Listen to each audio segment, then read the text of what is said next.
আজকের এই প্রতিবাদ মিছিল পূর্ব সমাবেশের স্নেহাস্পদ সভাপতি, উপস্থিত বিএনপির সিনিয়র যুগ্ম মহাসচিব, দীর্ঘদিনের রাজনীতিবিদ, আমার স্নেহের অত্যন্ত স্নেহের সহকর্মী রুহুল কবির রিজভী, যুগ্ম মহাসচিব আব্দুল সালাম, ঢাকা মহানগরীর আমার সকল আসনের প্রার্থী ভাইরা এবং উপস্থিত নেতৃবৃন্দ, সাংবাদিক ভাইরা, আসসালামু আলাইকুম। প্রথমেই আমি আমার সাংবাদিক ভাইদের কাছে প্রথমে একটা অনুরোধ রাখবো। প্রিয় ভাইয়েরা, 17 বছর আন্দোলনের পর আমরা কথা বলার অধিকার আদায় করেছি। আপনারা স্বাধীন সংবাদ পরিবেশন করতে পারছেন। দয়া করে জাতির এই ক্রান্তি লগ্নে আপনাদের বক্তব্যগুলো এবং অনুসন্ধিৎস যে সাংবাদিকতা তা আপনারা যথাযথভাবে পালন করবেন বলে আমি আন্তরিকভাবে অনুরোধ জানাচ্ছি। প্রিয় ভাইরা, গতকালে ঘুরে যাওয়া দুর্ভাগ্যজনক এই ঘটনাটির আমি তীব্র নিন্দা করছি।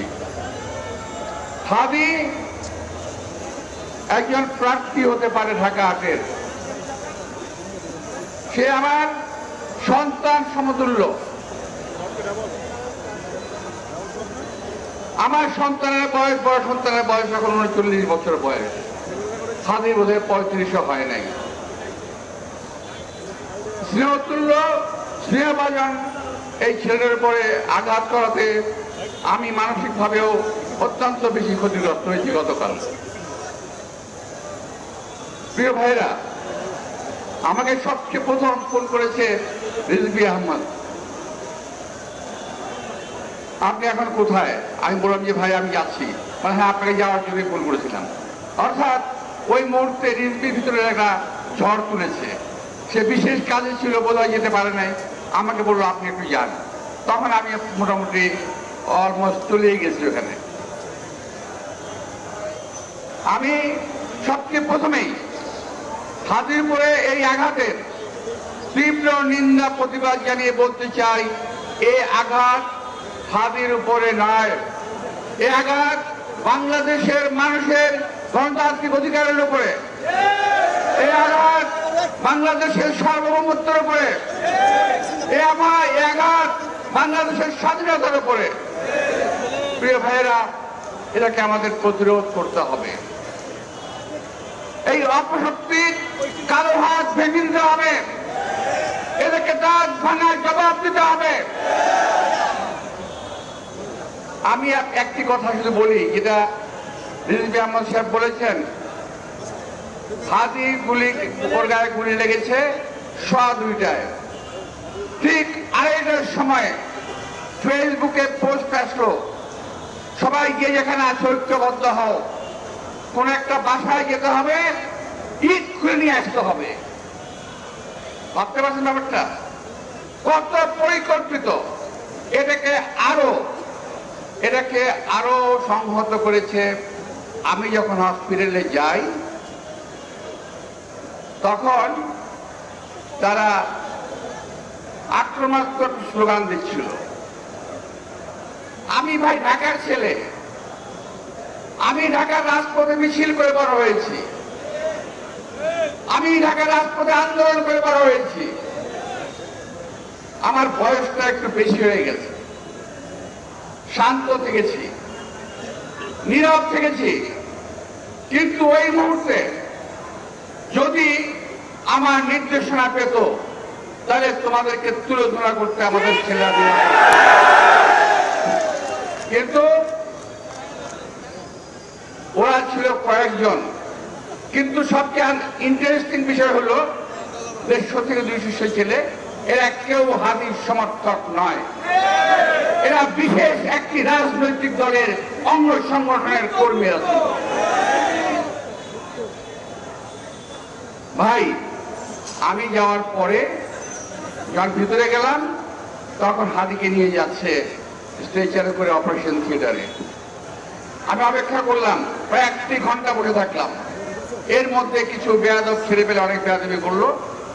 যাই হোক, আমার সঙ্গে যারা আমার সিকিউরিটি ছিল, আমার লোকজন ছিল, তাদেরকে বললাম তোরা শান্ত থাকো, হসপিটালের ভিতরে যদি কোনো রকম ঝামেলা হয় সেটা চিকিৎসা ব্যাহত হবে, চিকিৎসা ব্যাহত করা যাবে না, ওকে বাঁচানোর ব্যবস্থা করতে হবে। আর যারা মব সৃষ্টি করেছিল তারা চেয়েছিল হাদি ওখানেই মারা যাক, আর আমরা চেয়েছি আল্লাহ তাকে বাঁচিয়ে তুলুন, ছেড়ে তুলুন, দীর্ঘায়ু দান করুন। প্রিয় ভাইরা,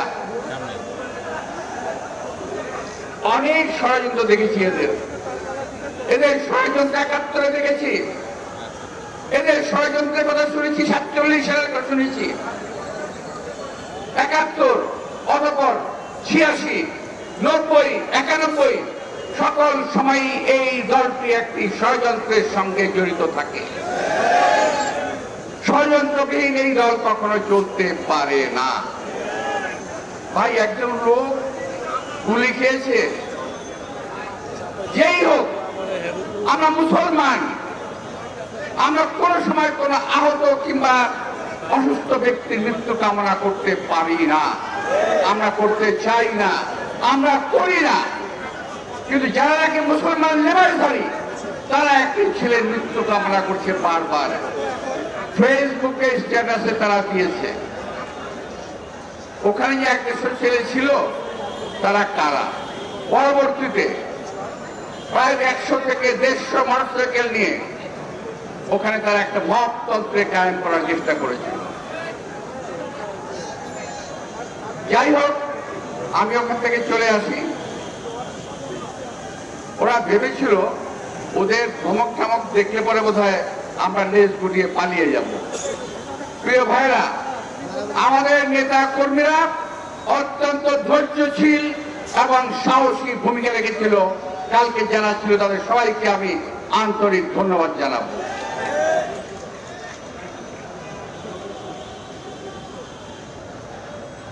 প্রিয় ভাইরা, আমি জীবনে অনেক নির্বাচন করেছি, অনেক অনেক, একটা দুটো না। আমার জীবন নির্বাচনে বহু প্রার্থী ছিল। আমি যখন 77 সালে কমিশন নির্বাচন করি তখন ছিল 11 জন প্রার্থী। 91 সালে নির্বাচন করি, জামাত ইসলামীর আব্বাস আলী খান, মুজাফর হোসেন পল্টু সহ আরো বহু প্রার্থী ছিল। আমরা একে অপরের সঙ্গে কোলাকুলি করে, একে অপরের বাসায় খাওয়া দাওয়া করে আমরা ভিন্নভাবে নিজের রাজনৈতিক প্রচারণা চালিয়েছি। হাদি যদি চাইতো, তাকে আমি আমার সকল রকম সাহায্য সহজে হাত প্রসারিত করতাম, কিন্তু সেটা সে চায় নাই। যাই হোক, হাদির উপরে আক্রমণ, আমি আগে বলেছি, এটা গণতন্ত্রের উপর আক্রমণ। এবং জীবনে কোনো রেকর্ড নাই যে আমরা প্রার্থীরা কখনো মারামারি করেছি। রেকর্ড আছে আওয়ামী লীগের, রেকর্ড আছে ওই একটা অপশক্তির, যারা নাকি বরাবর একটা ফায়দা লওয়ার চেষ্টা করে, খোলা পানিতে মাছ শিকার করার চেষ্টা করে। প্রিয় ভাইরা, মিছিল পূর্বে সমাবেশে আমি বক্তব্য লম্বা করতে চাই না। আমি চাই আসল ঘটনা বেরিয়ে আসুক, আসল দুর্বৃত্তরা সাজা পাক, এই দেশে মানুষের সামনে বিশেষ একটা রাজনৈতিক দলের মুখোশ উন্মোচিত হোক, এটি আমি চাই। আমি হাদির দীর্ঘায়ু এবং সুস্থতা কামনা করে আবারও যখন তাকে আমরা নির্বাচনের মাঠে আমরা দেখতে চাই। ভোট, নির্বাচনে জয়লাভ পরাজয় আল্লাহ তাআলা নির্ধারণ করে রেখেছেন, এটা আমার নির্ধারিত বিষয় নয়। আমার কাজ করার কথা আমি করবো, ফল দেওয়ার মালিক আল্লাহ তাআলা। একইভাবে যেটা সকলে বিশ্বাস করে, আমিও বিশ্বাস করি। তাই হাদিকে কখনো প্রতিদ্বন্দ্বী ভাবি না, আমি ভাবি আমার শ্রেষ্ঠ হাদি আমার প্রতিযোগী, প্রতিদ্বন্দ্বী নয়। ও আমার প্রতিযোগী, প্রতিদ্বন্দ্বী নয়, আমার শত্রু নয়, বরং রাজপথের একজন আমারই মতো লড়াকু সৈনিক। হাদির বয়সে আমরাও রাজপথে লড়াই করেছি, আমরা এখন রাজপথে লড়াই করি, আমার যে সহযোগীরা লড়াই করে তাদেরকে আমরা সাহায্য করি। আসুন এই সময় মুক্তিযুদ্ধের সময় ৭১ সালে যে কঠিন সময় আমরা পার করেছি, আজকে ২০২৫ সালেও তার চেয়ে বড় সাংঘাতিক সময়, বড় মারাত্মক সময় আমরা এখন পার করছি। আগে শত্রু ছিল একটি, এখন বহুমুখী শত্রুর আক্রমণে জর্জরিত বাংলাদেশ। আসুন বহু শক্তির আক্রমণ থেকে বাংলাদেশকে আমরা রক্ষা করার চেষ্টা করি, যেমনি আমরা ৭১ সালে করেছিলাম।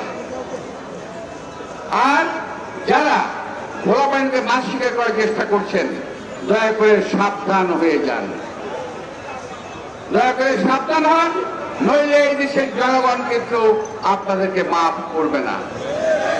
নির্বাচন করছেন, নির্বাচন করেন, যদি নির্বাচন জয়লাভ করেন ছেড়ে উঠে দেব, হেরে গেলে আপনারা মেনে নেবেন, এটাই স্বাভাবিক।